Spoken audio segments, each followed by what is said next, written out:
நீங்கள் கீழே வேர் பற்றி மேலே கனி கொடுப்பீர்கள். சேனைகளின் தேவனாய கர்த்தருடைய வைராக்கியம் இதை செய்யும்.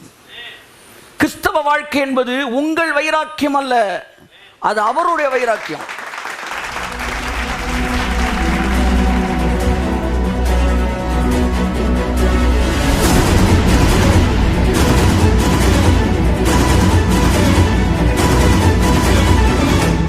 Major reasons why God bless you, why God is going to take you into heaven.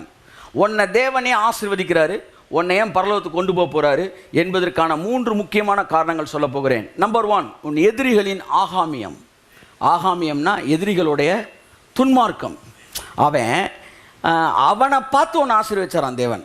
இந்த பிசாசு எப்படினாலும் இவனை பரலோகத்துக்குள்ள என்ன செய்யக்கூடாது, என்ட்ரு பண்ண விடக்கூடாது. இந்த பழத்தை சாப்பிட வச்சு எப்படியாச்சும் ஏமாற்றி இவனை வந்து நரகத்தை கொண்டு போக நினச்சான் பாரு. அவன் இப்படிலாம் நினச்சதுனால எங்கே ஒன்றை கொண்டு போகக்கூடாதுன்னு நினச்சானோ அதே இடத்துக்கு ஒன்றை நான் கொண்டு போய் நிறுத்தணும்னு நான் மனசில் முடிவெடுத்தேன்.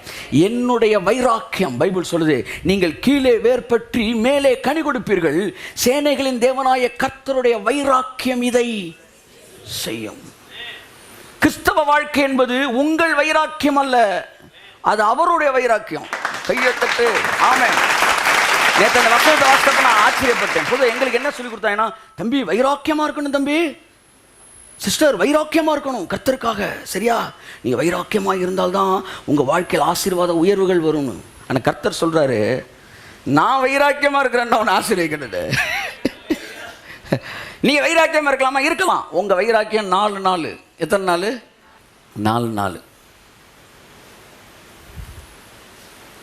பைபிளில் ஒரே ஒருத்தன் தான் வைராக்கியத்துக்கு பேர் போனவன். யார் அவன் சொல்லுங்க? எலியா. such a man of brave man of God, brave heart.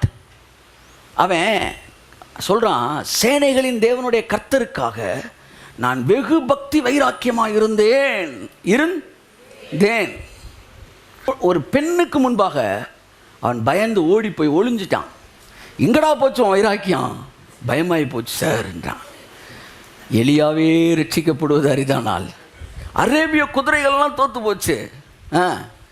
இங்கே வந்து நம்ம ரிசர்வ் லைனில் இருக்கிற சோம்பேறி குதிரைகளை ஜெயிக்க போது அரேபிய குதிரைகளே தோத்துருச்சு. என் அன்புக்குரியவர்களே, எலியா வைராக்கியமே போச்சு. தயவு செய்து உங்களை குறித்து என்ன வேண்டியதற்கு மிஞ்சி எண்ணாதிருங்கள். டோன்ட் கிவ் அப் என்பது பழைய ஏற்பாட்டு செய்தி, கிவ் அப் என்பதுதான் புதிய ஏற்பாட்டு செய்தி. ஸோ நன்றாக தெரிந்து கொள்ளுங்கள், உங்கள் வைராக்கியம் உங்களை ஆசீர்வதிக்கவில்லை, தேவன் உங்கள் மேலே வச்ச வைராக்கியம். சில நேரம் அவன் எதிரிகள் வந்து இவனை இப்படி வளர விட்டுறக்கூடாதுன்னு நினைப்பாங்கல்ல, அதுக்குன்னே உங்களை ஆசீர்வதிப்பார். உன்னை ஏன் தெரியுமா நான் ஆசீர்வதிக்கிறேன், நீ நல்லவன்ற கிடையாது. அவன் எல்லாம் கூடி உட்காந்து பேசினாங்க, இவன் நீ எந்திரிக்கவே முடியாதுன்னு சொன்னாங்க. அப்படியா? எழுப்பி காட்டுறான்டான்னு எழுப்புனேன் நான். ஸோ உங்களுடைய ஆசீர்வாதத்துக்கு ஒரு காரணம் யாரு? உங்கள் எதிரிகள். அவன் என்னெல்லாம் நடக்கக்கூடாதுன்னு பேசினாங்களோ அதெல்லாம் உன் வாழ்க்கையில் நடக்க வச்சு தேவன் காட்டுவார். இயேசு உன் எதிரிகளின் ஆகாமியத்தின் நிமித்தம். அண்டர்லைன் தி வேர்ட். ஆகாமி, எதிரிகளுடைய திட்டம், சதி. இப்போ என்ன உங்கள் வாழ்க்கையில் நடக்கும் சொல்லுங்க? எதெல்லாம் நடக்கக்கூடாதுன்னு உங்கள் எதிரி நினைக்கிறீங்களோ அதெல்லாம் நடக்கும். இன்னும் நிறையா நடக்கக்கூடாதுன்னு நினைங்கடா. அவனை வந்து இந்தியாவில் ஏறாதபடி அழிக்க வேண்டும். ஏன்னா இந்தியாவிலே சிறந்த ஊழியர்கள் லிஸ்ட்டில் உங்களுக்கு கொண்டு நிப்பாட்ட போகிறேன். நோட்ஸ் எல்லாம் அங்கேருந்து எடுத்துகிட்டு போயிடறான். கப்ரியல் சார், இவன் ஊழியத்தை அழிக்குன்னு நினைக்கிறான். அப்படியா? ஊழியத்தை தூக்குடா மேலே. அடுத்து அவன் அழகெல்லாம் குலைக்குன்னு நினைக்கிறான். அப்படியா? அவன் அழகாக்க இயேசு நாமத்தில். சார் அவனை வந்து ஜனங்கள்லாம் கலைச்சி விட்டு அவன் ஊழியத்தில் ஆளே எல்லாம் பண்ணணும். அப்படியா? thousands of people வரணும்டா இனிமே அவனுக்கு. நான் எதிர்த்து உன்னை ஆசீர்வதிக்கிறேன். உன் எதிரிகளினுடைய திட்டத்தை பார்த்து அவருடைய ஆகாமியத்தை நிமித்தம் உன்னை ஆசீர்வதிக்கிறேன். தெரிந்து கொள்ளுங்கள். உங்கள் எதிரிகளுக்காக நன்றி சொல்லுங்கள். கையை தட்டி நன்றி சொல்லுங்க. ஆமென், ஆமென், ஆமென். உங்களை அழிக்க நினைக்கிறவர்களுக்கு முன்பாக தேவன் உங்களை உயர்த்துவார். ஆமென், ஆமென், ஆமென். அதெல்லாம் சத்துருக்களை பார்த்து ஐயோ எனக்கு எதிராக இவ்வளவு பேர் இருக்காங்களா, நீங்க பேசவே கூடாது. பேசுங்கடா, பேசுங்க. நீங்க பேச பேச உயர்ந்துகிட்டே இருப்பேன் நான். ஹல்லேலூயா. எத்தனை பேருக்கு எதிரிகள் அதிகமோ அத்தனை பேருக்கு ஆசீர்வாதங்கள் அதிகம். என் சத்துருக்களுக்கு முன்பாக நீர் எனக்கு ஒரு பந்தியை ஆயத்தப்படுத்தி. உங்களை உட்கார வச்சு சாப்பிட வைக்கிறாராம் தேவன். அதை எங்கே வைக்கணும்னு பிளான் பண்ணுறாருன்னா, உங்கள் எதிரி பார்க்குறப்ப நீங்கள் சாப்பிடணும்.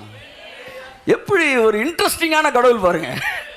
தம்பி அதெல்லாம் நம்ம யோசிக்கக்கூடாதுப்பா, நம்ம ஏதோ பார்த்து அள்ளியோ தோத்துறோம் போய் அவர் சொல்ல, அவனை இங்கே அரேஞ்ச் பண்ணு, யார் அவனை ஏற்ற அவன் அங்கே வரணும்டா, அன்றைக்கி வரவேடா. அவங்க பார்க்குறப்ப இவனை நான் தூக்கணும், நீ பார்க்கணும், நான் அவனை தூக்கணும். ஒரு இன்ட்ரெஸ்டிங்கான காடு.